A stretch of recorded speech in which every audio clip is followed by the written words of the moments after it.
In what range will the most polarizing prospects be selected? Find out where Richard and I rank the hottest names of the 2024 NBA draft coming up next on Locked On NBA Big Board.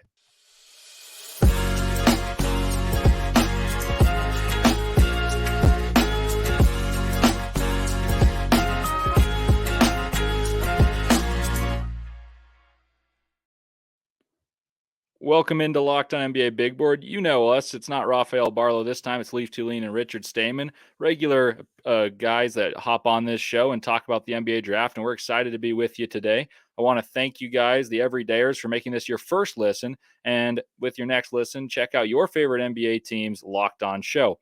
Also, I want to thank LinkedIn Jobs for sponsoring this show, and we'll talk about them later on. But go check out LinkedIn Jobs to get yourself a great job or hire great players if you're a team, or employees if you're a company.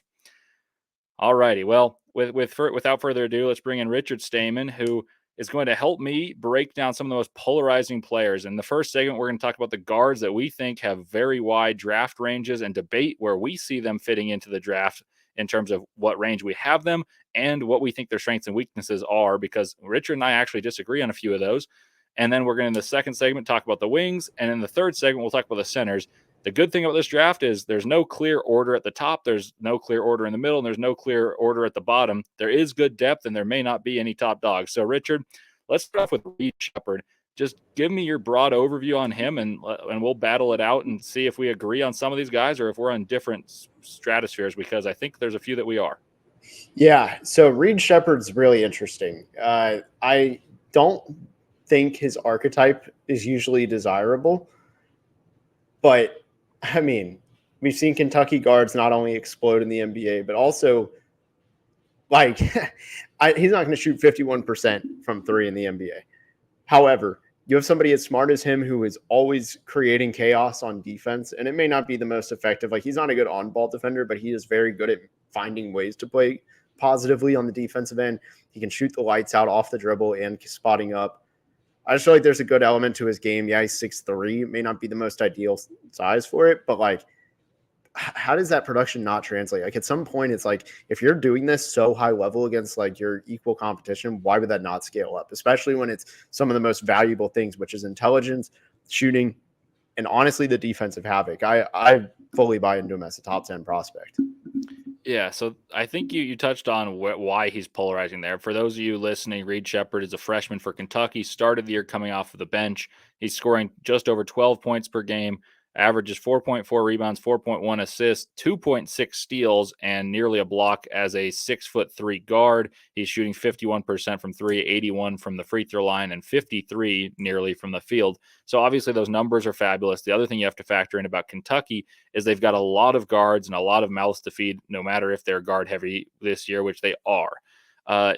Sheppard, a lot of people have talked about as having the comp of Derek White, and I think that's what's misled a lot of people, because Derek White's a sensational on-ball defender. Reed Sheppard is more the intangibles, anticipation through the roof, gets his hands on the ball, and like you've talked about, that's what makes people, I think, more prone to thinking, oh, he's a two-way prospect that is a little bit shorter, but he's going to shoot this well, he's going to do that. My question about Sheppard is, what position does he play at the next level? I've heard some evaluators say they think he can be a point guard. Rafael and I talked about that. He had a friend that's a scout that said, oh, they buy Sheppard as a top 7-8 guy that is a point guard, and he just hasn't played much point guard because Rob Dillingham handles that. And I wonder, does he have the explosion to be a point guard? Can he create for others? Or is what he's doing a product of the spacing Kentucky has because they have such good athletes that feed him the ball, or him feeding others with those 4 assists? So I think I'm a little bit lower than you are. In my initial board, I did have Sheppard in the top 12, but my skepticism stems from, I don't think he's a good defender on the ball, and typically guards that are excellent with the ball in their hands aren't good defenders, but you can build around them to be their point guard. Like Trae Young is an extreme example, but even guys like Donovan Mitchell or late stage Mike Conley, you see the diminutive guards start to be a detriment defensively, and everyone touts him for being a great defender, but I just don't see it, and I don't see him as a true point guard. So I think I'm trending downward on Reed Sheppard, even though I love watching him play.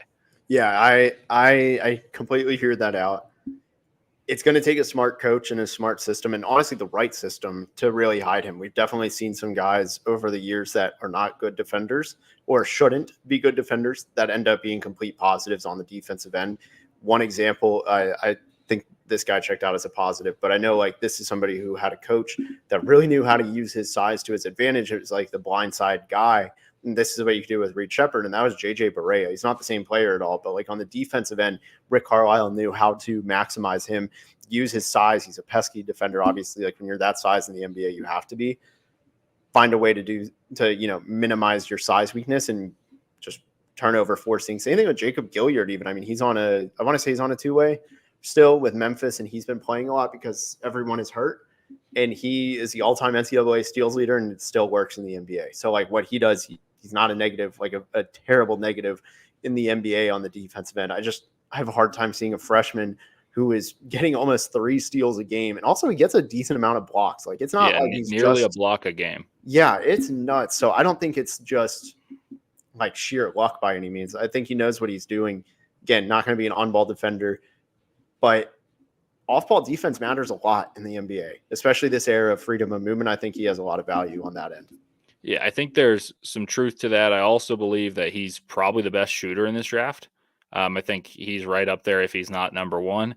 And the NBA, as everyone knows now, is trending to if you can shoot, you can play. And so I think there is a world where he's there. I tend to have him dropping on my board just because I watch him play a little on-ball defense, and I get scared of that. Oh, if he's not an on-ball point of attack defender, where does he go, and can he play point guard? That just is hard for me to envision most roles working for him. But that said, his productivity is through the roof. Let's go to 2 more guys that I think are lottery picks, but they both have questions to me. Rob Dillingham, Reed Sheppard's teammate, who they played alongside when they're off the bench, and now they're kind of playing a little bit together, a little bit separated. And then the other one, if we have time in this first segment, I'd like to get to is Castle from UConn, who also is projected to be a lottery pick, but he's on a very good team, so you kind of hide some of his deficiencies. Take your crack at which one you want to diagnose first. Tell me where you got them and what your overall evaluation is. Well, we're about to have 3 for 3 where I'm higher on the consensus than all of them probably, or near the consensus. We can do Dillingham because I actually don't think he's that polarized. I don't think he's that controversial. He is a little polarizing, but he's my highest rated college player. Like I'm very willing to die on that hill. He's number 4 on my board. I love what he's done. He's matured a ton this year. I buy the score, the offense. He has a good motor now. I just buy him. I think he's an easy roll, like translation up to the NBA. So I'm lower on Dillingham just because I don't think very many people have him at 4. So I think you're going to be at the top of that mountain. But I do have some questions that are like not even devil's advocate questions. One would be, does he have the size to defend at an NBA level? But that's not what you're picking him. You're picking him to be a starting point guard if you have him that high. So I understand that. That's less of a concern. Now the question is, yes, he's shooting spectacularly. For those of you listening, he's shooting about 45% from 3, 49 from the field. He's scoring nearly 15 a game, and he's probably the most dynamic player in college basketball with the ball in his hands. He's lickety-split quick. Decision makings have been interesting of late. I feel like their assist to turnover for Kentucky was a huge strength recently. You've seen him, Dillingham in specific, play minutes sporadically, and he's been almost punished at times by Calipari, and that makes me a little curious about what's going on there. But I also think they've got a lot of mouths to feed. And then my other question would be, his archetype coming up was like everyone would compare him to Terquavion Smith just because of the slender build. I think he's more like Lou Williams or a guy or a Bones Highland maybe. One of my friends recently said he reminds him of Jordan Clarkson. So those are all scoring-oriented 6th men. How do you react to that as someone who probably, if you have him that high, see him as a franchise point guard? I actually think his playmaking is underrated. We see it every year with a Kentucky guard, so it's not like a hot take to say that. I feel like I actually don't think any of those comps I buy into. Like he score first, but I do think he has point guard skills. Like there's a difference, right? I think there's a vast amount of guys that have made successful careers out of being score first point guards that can pass. I mean, Jeff Teague made an all-star game. Kobe White, he's not like the same level, but I feel like what current Kobe White is doing, you take that pretty high in this draft. Like if you got that earlier in his career than his second contract, I think that's somebody that'd be really valuable. And that's kind of just that path I see Dillingham going down. And again, like to me, he's most comparable to Kobe White just because like in North Carolina, I really bought into Kobe White's upside defensively. The range and the recovery ability were just so special, but it hasn't translated that much up in the NBA. If he can be different, I think there's a lot more value there. Yeah, I think he's more of a point guard than any of those guys I listed. I just think those are common comparisons based off the build and the wiring to score. He's been controversial since day one because a lot of people labeled him as a chucker, and then he came in and was the point guard. The last one we'll go through quickly is Stephon Castle for UConn. He's not a prolific scorer, but you see him do things very few guards as a freshman can do. He's got an NBA-ready body. I think that's the main attribute. He struggles to shoot the ball, shooting just over 30% from three. And he's a rim attacker, but he's big, and he's coming off a knee injury, so you wonder if that gets him more explosion. What's your take on Castle? Yeah, no, those are all valid points. For me, I really like his ability to be a little bit of a floor general. I think he needs to be a bit quicker with some of the passes he's made, but he does make good reads, and he can make tough passes. The jump shot needs a little bit of work, though. I think it was against the Creighton game. It's actually last night where he hit just the side of the backboard straight on, almost straight on. So for me, the way I see it is like teams are going under his screens already in college. They're going to do the same thing in the NBA. How do you adapt? Because that takes away a lot of your game. And then also, like you said, the athleticism. How does he counter that? So it's going to come down to, does his size and just feel for the game and playmaking ability outweigh that, or do those really hinder his game? What do you make of his athleticism just as an overall grade? Because he's big and he gets to the rim, but he's not quick, if Yeah, that makes sense. But he has one. does have 14 dunks in after being injured, and a lot of them are Yeah, like half court ones. You don't see that from guards very frequently. yeah. I think he relies on his step through a little bit too much, just in general, and getting to the rim. But with the athleticism, he doesn't blow past guys. Like I don't know if he really separates. And talking all this out, it feels like if you had given me a blind scouting report between two players and they're really similar, the other player who could almost turn out to have the same scouting report. I think he was a sophomore when he declared, but he ended up being a bust. And that was Jarrett Culver. Now, that being said, I still have Castle like 5 or 6 on my board. So, and actually it's number 6, but that's something that could change because those kind of guards are really tough to evaluate because there's a reason draft Twitter fell in love with Jarrett Culver, right? Like the high IQ, the feel for the game, the getting to the rim in fancy ways, but like not doing it through athleticism, just more through finesse and skill, being able to play some defense. But, the shot and athleticism, like those are the concerns. Was Culver the one-off? Was Castle going to be what people thought Culver would be? It's tough to go. I go back and forth with that all the time. I think we probably are flip-flopped in terms of our evaluations on all these guys. And that's the beauty of this. And I think there's time for us to make those evaluations. Ironically enough, I thought I was very low on Culver. I didn't like Culver at all. And I thought he was a tremendous athlete, but he wasn't skilled. I think Castle's got more skill, but it's not quite the athlete that Culver is. Well, we're going to get into more of these polarizing wings coming up next. But first, let me tell you about LinkedIn. LinkedIn isn't just another job board. LinkedIn has a vast network of more than 1 billion professionals, 1 billion, which makes it the best place to hire. It gives you access to professionals you can't find anywhere else. LinkedIn does all that while making the process easy and intuitive. Hiring is easy when you have that many quality candidates. And of course, you're going to get all these candidates. You can get any of them at LinkedIn because all you have to do that is list your job. It's so easy, in fact, that 86% of your small businesses get a qualified candidate within 24 hours. So that means that if you list a job today and then tomorrow at 2:15 Mountain Time, you're going to have a quality candidate 86% of the time, and it's only going to go up from there as the more days it's listed. LinkedIn is constantly finding ways to make the process easier. They just launched a feature that helps you write job descriptions, making the process even easier and quicker. So post your job for free at linkedin.com/lockedonnba. That linkedin.com/lockedonnba to post your job for free. Terms and conditions do apply. All righty. Welcome back into Locked On NBA Big Board. Leif, Thulin, and Richard Stayman. We had an interesting discussion in the previous segment about which players of the draft class that are guards that are projected to be in the lottery project highly for us. And we actually probably had it reversed in terms of our order of those guys. And you can expect all of that type of awesome discussion on a lot of Locked On boards. So I want to make one announcement real quickly. There's a new national sports channel. Locked On has launched the first ever national sports 24/7 streaming channel on YouTube, and now it's available on Amazon Fire TV and the free Fire TV channels app. Locked On Sports Today is here for you 24/7, covering the top sports stories of the day with local experts of Locked On Plus, our national shows covering every league. Find Locked On Sports Today, now available on the free Fire TV channels app. Alrighty, so Richard, we disagree on some of the guards for reasons where we agree upon. That's what's interesting about the NBA draft and evaluation in general. I'm going to turn it over to you. What wing do you think is polarizing? And give your pitch on where you have them. And I'm going to answer honestly. I'm not going to intend to be devil's advocate, but based on the way it's going, I probably am going to disagree, as we have 3 of 3.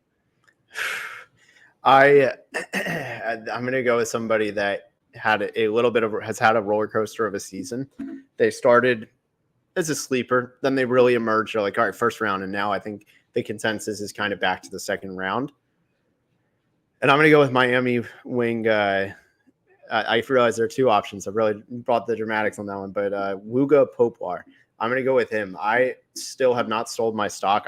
This year is the first year I feel like I'm not being like reactionary to most games where I'm like, oh, 4-game slump, like move them down the board. I've been a lot more patient in saying, all right, they had 3 bad games. Let's see what the next 3 look like. So I've still kept him steady in my top 20 because of that. I've heard people say, oh, he's Malik Beasley. Like, I think he's much different. I personally, I buy him into being a pretty near all-around wing in theory, at least. That probably tones down the specialist in some way. But I buy the defense.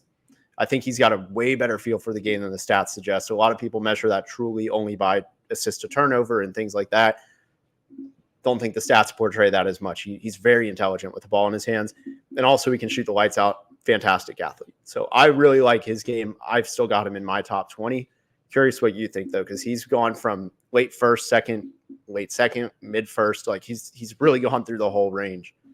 Yeah, I think that's an interesting prospect because early in this season, I did an episode with Raphael where I listed 3 players I thought were deserving of first round grades that very few had on their first rounds, and he was one of them. I would say I have moved him slightly down just because his shooting, while still good, isn't necessarily the type of shots that I want. He was getting good shots and he was hitting those mid-range shots, which is his favorite shot. And I liked that versatility, but he started to get to the cup less frequently in the games that I've seen. And he's hitting threes that are open, but early in the season, he was doing it off the dribble and open catch and shoots. And I just love the versatility with which he was playing. I think he's an NBA athlete. I think he's got the body to play the 2 and the 3 in the NBA. I would say he's kind of borderline first round for me. I actually prefer his teammate, though, Keyshawn George. He is rising up some people's draft boards, and other people have him still in the doldrums of in the dungeons of draft boards. He's someone that intrigues me just because of versatility, fluidity. He's someone that's big, handles the ball, and I'm a sucker for a big point guard. But he doesn't need the ball as a point guard. He shoots the ball off the dribble. He catches it. I think he's a really fluid defender, and I don't know exactly his role at the NBA yet, but his size and versatility intrigues me. Yeah, I know I talked with some people, honestly, before the season, both NBA scouts and college coaches that really liked him as well. He just has like the ideal frame. Like he has an easy stroke. I think he's somebody that's going to climb so much if he declares. You look at almost like last year how Bobby Clinton kind of came out of nowhere, started rising. Obviously, he went to the NBL, so things changed. But I think you could look at Keyshawn George being that kind of guy who he's this year's riser. Yeah, I think it's more likely that he ends up picked higher than Poplar, even though Poplar is probably the more prolific collegiate player, and that's just an upside swing. I think both of them could be in the first round. I'd have to like flesh out my top 30 to exactly pigeonhole where they are, but I'm right there with you. Let's talk about another collegiate player because there's going to be some G League guys in here as well. I want to talk about a few upperclassmen. So one of them being Kevin McCullar, who I've seen as high as 10 on some prominent boards, and the other one being Dalton Knecht, who I've also seen as high as 10. I've got one of them I like and one of them I'm not particularly high on. What's your read? And then I'll reveal which one's which. Oh, I already know we're on the opposite. I love Dalton Knecht. I love him. I love Dalton Knecht. Oh wow, we're Yeah, on we're the on the same same. side. I'm honestly kind of shocked. I feel like Dalton wouldn't be your kind of player that you like because I think in the NBA he's a specialist almost like more than a specialist, but like a lot of games he's just going to be taking threes. His 3-to-2 ratio is going to be very high.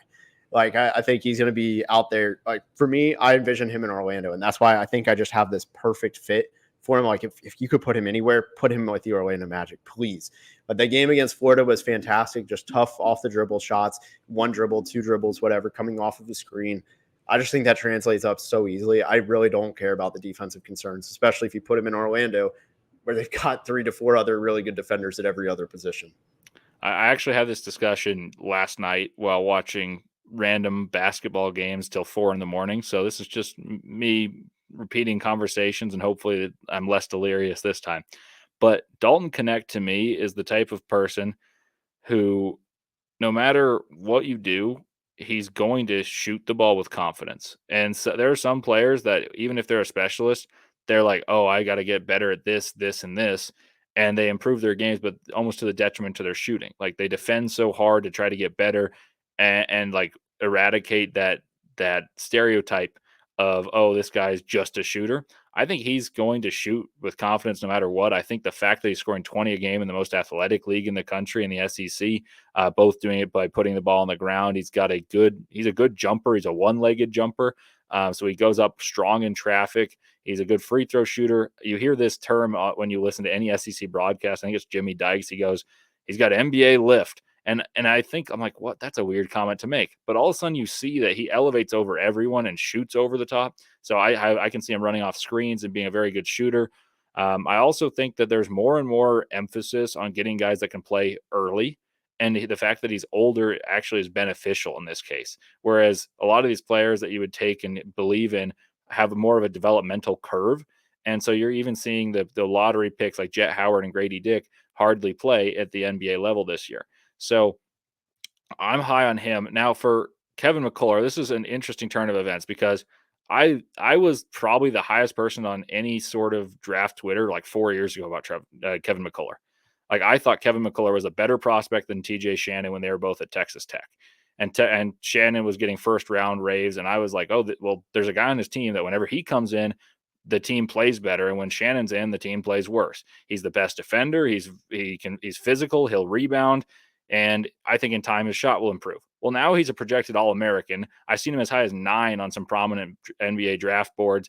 I just don't see a way that he's not like a Torrey Craig, which was in vogue 4 years ago. And Torrey Craigs are hardly in the NBA right now. And this is not a shot at Torrey Craig or that archetype of player. We only see 1 or 2 of those guys on a roster, and only one can play at a time. So to have a guy who struggles to shoot, he's 23 years old by the time he plays, and he's a defender, but the athletes in the NBA are so good that he's not that good of an athlete relative to competition. I'm low compared to where everyone else is. I'm curious your thoughts on this.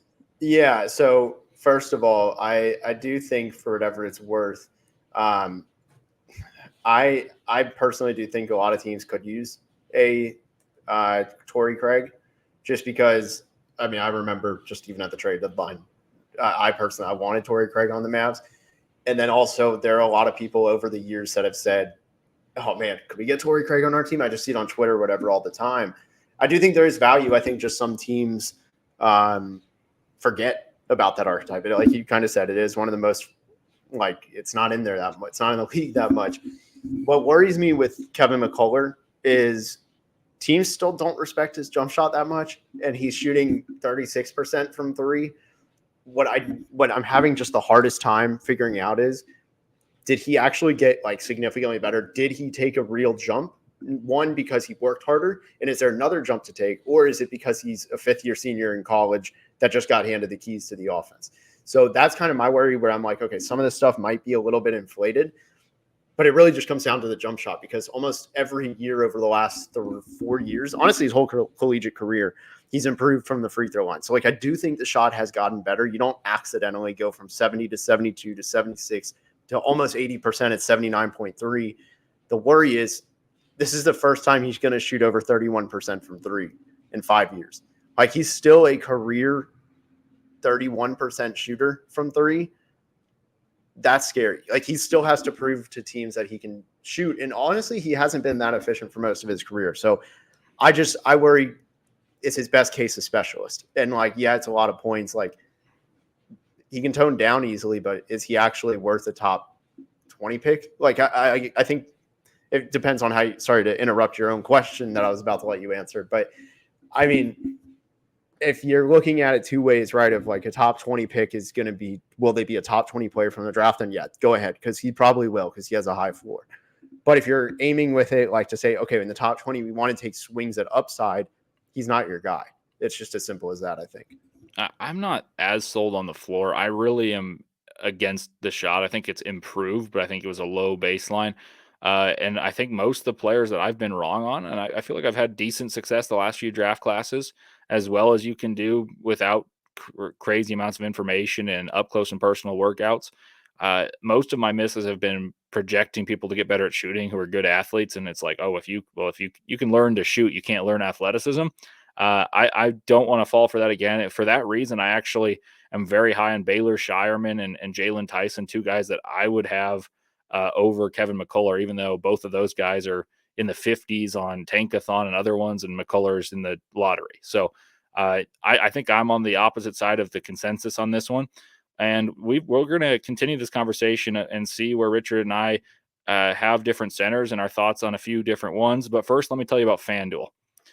FanDuel is awesome. I've used it before, but you got to get your buckets on FanDuel with your first bet on FanDuel, America's #1 sports book.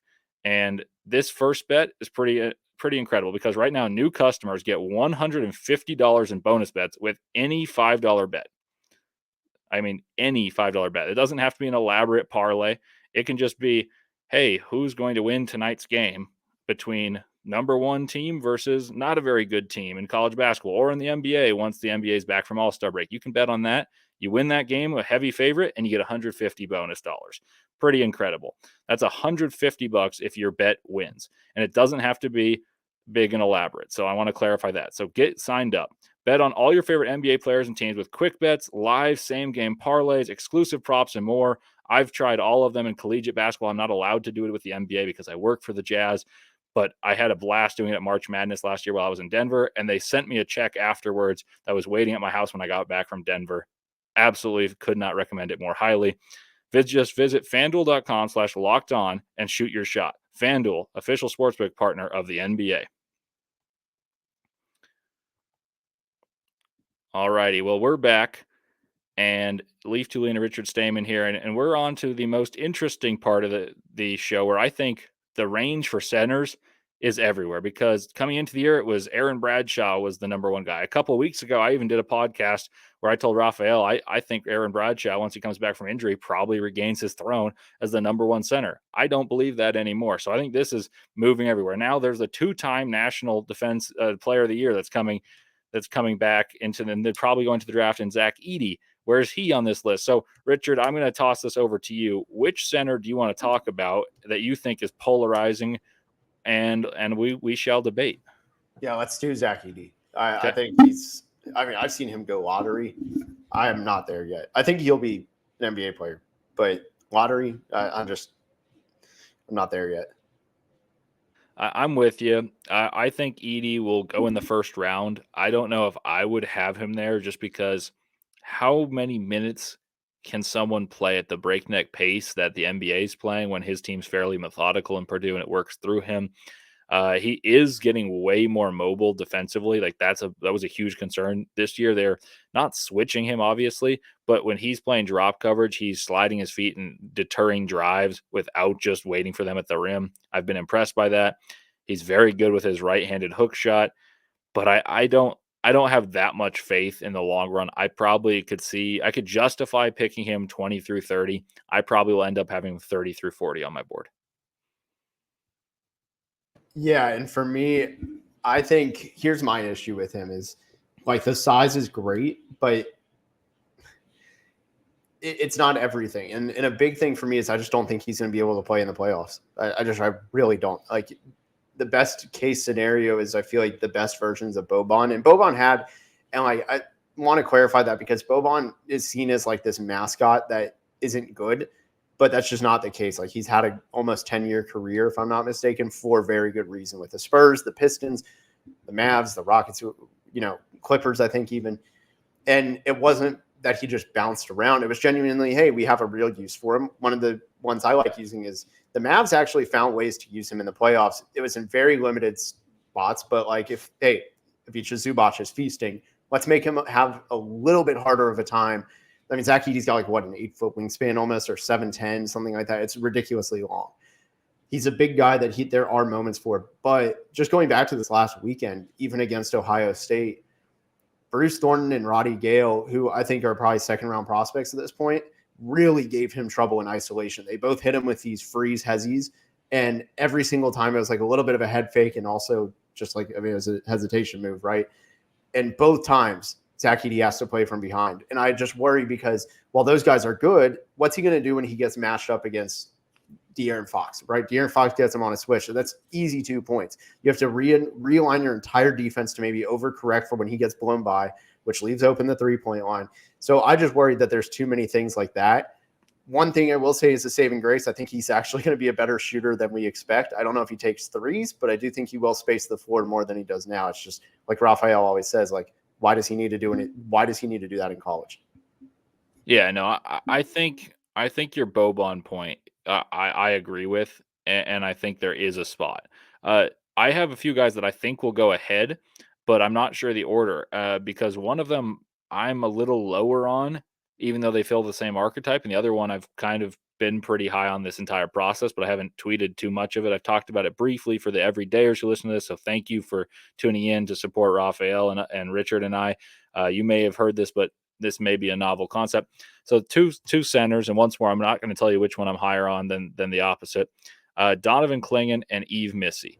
I watch both these players, and I think the general assessment would be, they're both big, they deter shots, they're not necessarily shooters, but they have good coordination and they finish well around the rim, and they anchor defenses that are afforded the opportunity to gamble because you can't attack the rim against them.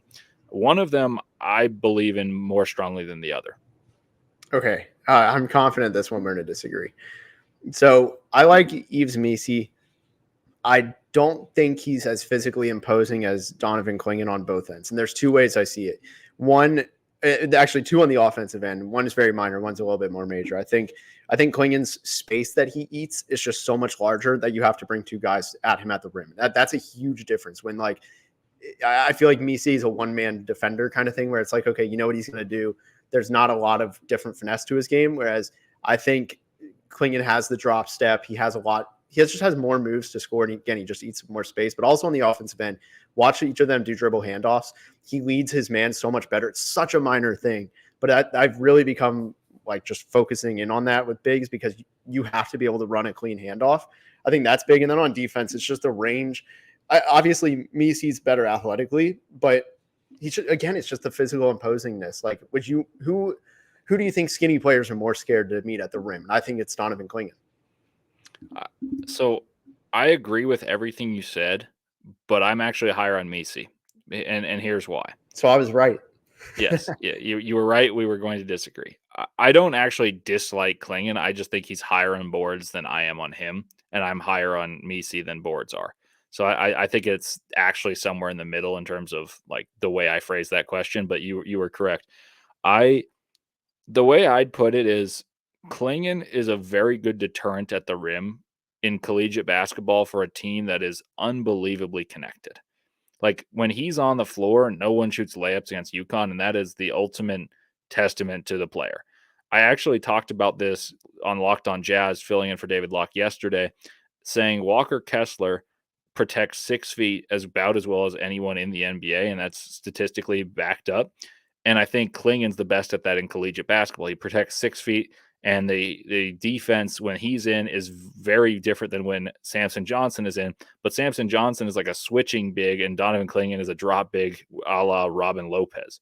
I think that Yves Misi has more potential to grow in the NBA, though, because he is a tremendous athlete. I think he'll be a great lob threat, even though he's not quite as big. He's not as imposing. I think he'll get up and catch lobs in a way that Derek Lively has done. Obviously, he's got Luka, which makes him, a great lob threat. It just in general, if you can go up and catch the ball. Misi, I've been impressed with his agility, actually. I wouldn't say his post moves are refined and super committed to memory yet, but you see finesse, you see agility. I think defensively he can play a hedging big. I think he can switch at times. You obviously don't want that to happen. I think he'll protect the rim very well. And I think he's raw. I think there's a lot of room to grow because of the way that he came and played this year. I remember his first game, they're like, oh, we thought he was going to be a 3-year guy, and he's already gone. Like, we already know he's going to be a draft pick. And that was the first game of the year against Auburn. And that was against Janai Broome. And Janai Broome's going to be an all-SEC player, potential All-American. And Yves Misi was clearly the better basketball player. And so I think what happens with Yves Misi is he's going to develop into a competent free throw shooter, someone who can catch and shoot little push shots. He'll protect the rim. He's very agile, and he can be a rim running energizer big. I don't know if I trust Clingan to run the floor in large minutes like I do someone like Misi, because Clingan was so effective last year because he would play in small spurts behind Adama Sanogo. Clingan also was touted as a decent free throw shooter. He's shooting 54%. So I think some of the stuff about skill is being overstated. That said, I don't think they're super like different prospects. Clingan's bigger, more chiseled, and he's on a better team, which I think it like plays to his strengths more than Misi's does. Yeah, that's definitely fair. I mean, context matters. So, like, I hear that. My thing is, again, maybe I'm just overvaluing floor. I also feel like Clingan has a lot to grow in. Like you said, though, I don't think either of them is going to really be a shooter, but I just feel like there's a lot of areas where Clingan can just turn a notch from going very good at to going to great. And I think that's a big, big jump for him as well. Yeah, I think that's fair. Let's do a rapid fire on 2 more prospects just because they're intriguing to me. Kel'el Ware is someone that I've been consistently low on. Actually, we'll just call it on that one. Kel'el Ware, and Oso Ighodaro. One of them I'm high on is Oso Ighodaro, but Ware's the 5-star who's moved out. Where do you have each of these two? Yeah, I had someone I trust text me yesterday, and they said I just watched Kel'el Ware, and he is God, what did he say? He was like, he just runs off pure talent, essentially. I should have had that ready before I just started reciting it. But he said, basically, like, it's crazy. Here's what it was. It's crazy how talented he is with just zero motor or fire. And that is still, the motor issues aren't as bad, I don't think, or as apparent as they were at Oregon in the USA FIBA U18s 2 years ago. But, like, it's still a concern. Like, Raphael and I, we've talked about this a lot. I think actually you might have been on this one. Does motor go away or get better? Like, is that something either you have or you don't have? And I think it is now. I can't get there with him. I think there's teachable things. If you're trying to make him shoot, I'm not going to buy that. I worry can he ever have such a strong motor that he can stay in a game? Sorry, not in a game, but can he play 5 games in a row, and every single one of those games, can he play the exact, like, match his energy from the prior game? Yeah, I'm low on Ware. I don't even know why I was low on him coming out of high school. It just my gut told me I didn't like him. Oso Ighodaro I'm higher on than the consensus because I think he's got this playmaking and he's a very good vertical athlete, but I do think the shooting is not going to get better to the point where people think it is. So I would say I'm not as high as some, but I like him in terms of if you find the right team to give him pick and short roll instead of pick and roll and lobs, I think he could really make a second unit better. So that's a floor guy for me. Yeah, I feel that. I think there's value to his game. It's just, again, he's got the talent. We've seen this too many times. Will the talent and work ethic catch up, and, like, the motor, will all that be there? Or is he just going to get passed up by somebody who works so hard, like a Dwight Powell, for example? Dwight Powell's not better than most rotation bigs, but he's in the rotation because he works so damn hard. Yeah, I'm with you right there. Well, it's been a blast covering this one with you, Richard. And I think we should do this more frequently because this draft is going to have more and more differing opinions from people who prognosticate about the draft than just about any draft in the last 10, 15 years. So thank you for listening. Thank you to the everydayers for tuning in to Locked on NBA Big Board. With your next listen, check out Locked on NBA. Check out the experts who are going to be talking about all the teams that these guys could help in the next year. And once more, let me remind you to check out the amazing 24/7 access to Locked on the Locked On's national channel, 24/7 sports streaming on YouTube, and it's also available on Amazon Fire TV. So you've been listening to Locked on NBA Big Board. Appreciate your support and enjoy your rest of your day.